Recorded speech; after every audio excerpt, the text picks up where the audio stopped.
Hello दोस्तों, पहला प्रणाम। कैसे हो? आशा करती हूँ आप भी अच्छे होंगे। मैं भी एकदम मस्त हूँ। तो आज ब्लॉग की शुरुआत हो रही है 9:47 से। तो मैं भी नाश्ता वास्ता करके घर का काम करके, बच्चे भी चले गए हैं स्कूल, तो मैं आ गई पराल लेने। तो गोबर फेंकने भी आई थी, तो मुझे ले जाना है यहाँ से पराल। तो आज मैं बहुत दिनों से ब्लॉग बना रही हूँ, तो मैंने बीच में ब्लॉग बनाया नहीं, छोड़ दिया था। मैंने कहा छोड़ देती हूँ। तो उसमें ना व्यूज आ रहे थे ना सब्सक्राइब हो रहे थे। तो आप लोग प्लीज़ सब्सक्राइब करें और सपोर्ट करें, तो तभी मैं ब्लॉग बना पाऊँगी। तो पराल लेके घर आई, तो मैंने कल खेत से मूली निकाले थे, तो मैंने इनको धो धा के धूप में सुखाने के लिए रखा है थोड़ी देर। तो हमारे बहुत सारे मूली हुए थे। तो हम 1-2 दिन बारिश हो गई थी बहुत ज़्यादा, तो बारिश की वजह से ख़राब होने लग गए थे। तो मैंने इनको सबको निकाल के धो धा के रख दिया है। तो हम इनको अब बेच देंगे। तो खाली वेस्ट होने से तो अच्छा हुआ कि इनको बेच देते हैं। तो उसके बाद फिर मैंने गाय भैंसों को पानी देने लग गई थी। तो मैंने सुबह भिगाई थी दाल, राजमा और मिक्स दाल।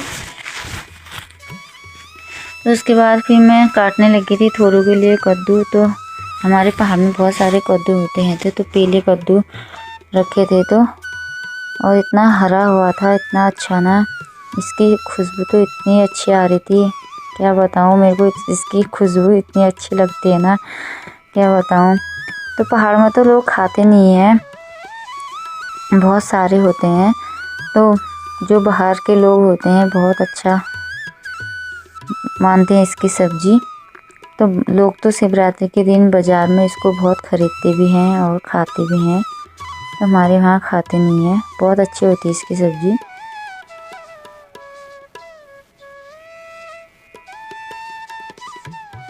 तो आजकल पहाड़ों में इतना अच्छा मौसम हो रहा है ना, क्या बताऊँ।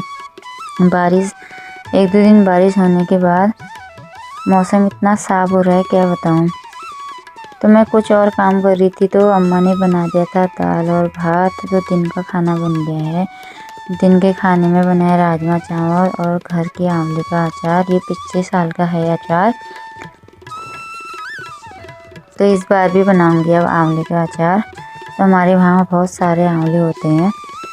तो भात हाथ खाने के बाद थोड़ी देर रेस्ट करके फिर हम बनाने लगे थे नींबू।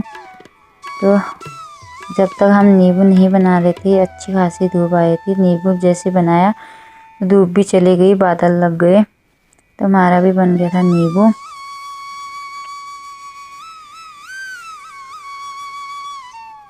तो नींबू खा के फिर हम चले गए थे गोबर मैं चले गई थी गोबर लेके खेत में पराल लेने। तो सुबह तो मैं पराल लेने गई थी, तो वो आजकल रात में बहुत पाला पड़ रहा है, उसकी वजह से पूरा गीला हुआ था। तो मैंने उसको वहीं छोड़ के आ गई। तो एक बच्चा आया और साथ में लेके आया मास्क। मैंने कहा मेरे को दे देगा, तो ना बोल रहा है। तो फिर मैंने भी फटाफट गट्टा लगाया।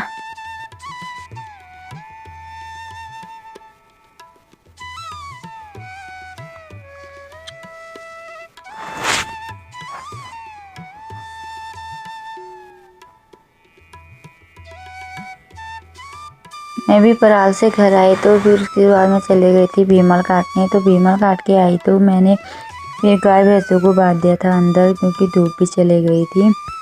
उसके बाद फिर से चले गई मैं खेत में। तो हमने बोया है इसमें मसूर। तो यहाँ है गेहूँ। तो गेहूँ के खेत में इतने सारे कांटे हो रखे हैं, तो क्या बताऊँ। मैं थोड़ी देर इनको निकालने के लिए चली गई थी। तो इसको हमारे पहाड़ी भाषा में कनेल बोलते हैं। तो आपको आपके वहाँ क्या बोलते हैं कमेंट करके ज़रूर बताना। तो मैं हाथ में कपड़ा बांध के इनको निकाल रही थी।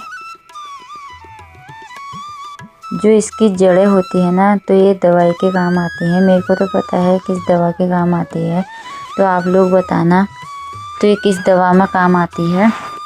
तो हमारे पहाड़ में बहुत सारे होते हैं और इसके कांटे भी बहुत ख़तरनाक होते हैं।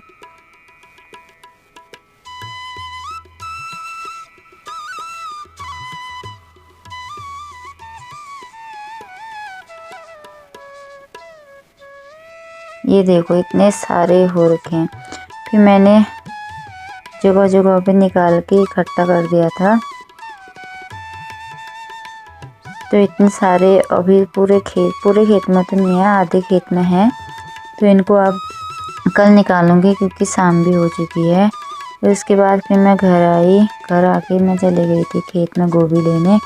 तो शाम की सब्जी बनाते हैं।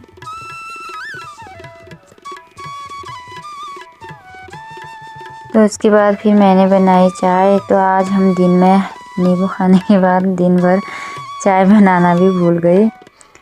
तो फिर मैंने सबके लिए बनाई चाय। तो चाय हाय पी के तो मेरी भी बन गई थी सब्जी पक के हो गई थी रेडी। तो आज का व्लॉग यहीं पे समाप्त करती हूँ। तो आपको व्लॉग कैसा लगा कमेंट करके ज़रूर बताना, और सब्सक्राइब भी कर देना और शेयर भी कर देना। Bye bye.